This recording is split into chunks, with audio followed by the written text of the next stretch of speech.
A new study released this morning shows the majority of Australian children with mental health disorders are not getting the care they need. The longitudinal study of Australian children looked at the mental health of almost 5,000 children using Medicare-linked data.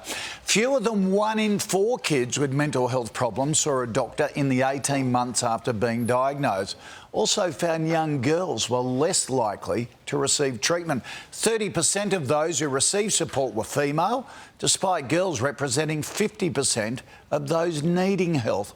14% of children with emotional problems came from a non-English speaking background, but only received 2% of the care. And younger children were less likely to access services than older children.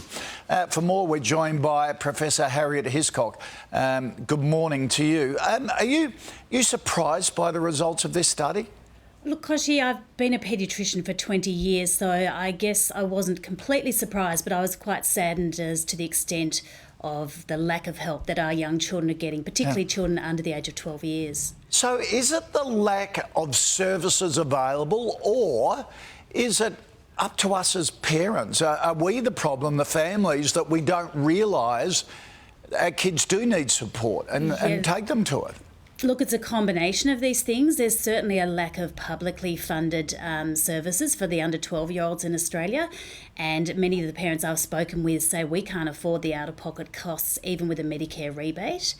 There is also a tendency for parents to not pick up on the early signs of mental health problems in their children, or think that they'll grow out of it and not go and seek help. All right, so what are those signs we as parents should be aware of? Because I suppose a lot of us think, oh, you know, that's growing up, you know, it's going to build resilience.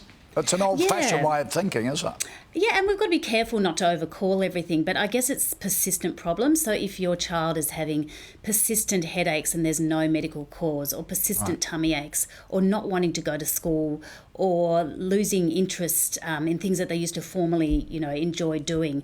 And when I say persistent, I'm talking about over a month's worth of these sort of symptoms. Right. That's great advice. I think we can all learn from this report. Really appreciate your time. Thanks for joining us.